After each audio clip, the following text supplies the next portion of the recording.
ঢাকা, চট্টগ্রাম, কক্সবাজার রুটের জনপ্রিয় operator Saint Martin পরিবহন। সেন্ট মার্টিন পরিবহনের ব্যানারে যুক্ত হতে যাচ্ছে মার্সিডিজ বেঞ্জের ফুল স্লিপার বাস। এই বাসগুলো নির্মাণ করা হয়েছে মার্সিডিজ বেঞ্জ ওয়ে 16 চেসিসের উপরে, যে চেসিসগুলো এয়ার সাসপেনশন সংবলিত। আমার জানা মতে এই গ্যারেজে অর্থাৎ নিউ ডিসেন্ট ইঞ্জিনিয়ারিং ওয়ার্কশপে 3 ইউনিট মার্সিডিজ বেঞ্জ চেসিসের উপরে স্লিপার বাস তৈরি হচ্ছে। এই বাসগুলোর কাজ মোটামুটি 90% শেষ হয়েছে। আশা করা যাচ্ছে 2-1 দিনের মধ্যে এই বাসগুলো গ্যারেজ থেকে বের হয়ে যাবে। এই বাসগুলোতে লাক্সানা SR3 এর যে অরিজিনাল বাসের মডেলটি হয় সেই মডেলটি অ্যাপ্লাই করা হয়েছে। বাসের ফ্রন্টে এবং ব্যাকে সেম একই রকম রাখার চেষ্টা করা হয়েছে। এছাড়া বাসের হেডলাইট, টেল লাইট, বার লাইট গুলো লাক্সানা SR3 এর যে অরিজিনাল লাইট গুলো হয় সেই লাইট গুলো ইউজ করা হয়েছে।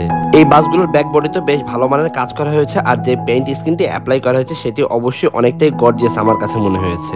বাসগুলোর ইন্টেরিয়রে বেশ কিছু কাজ বাকি রয়েছে, এই কাজগুলো হচ্ছিল, যার কারণে বাসের ভেতরে উঠে ভেতরের কাজগুলো আপনাদেরকে দেখানো সম্ভব হলো না এই মুহূর্তে। বাসগুলোর কাজ মোটামুটি শেষ, হয়তোবা 2-1 দিনের মধ্যে বাসগুলো গ্যারেজ থেকে বের হয়ে যাবে। যে মুহূর্তে গাড়িগুলো গ্যারেজ থেকে বের হবে সেই মুহূর্তে চেষ্টা করবো অবশ্যই ফুল বাসটি আপনাদেরকে ঘুরে দেখানোর জন্য।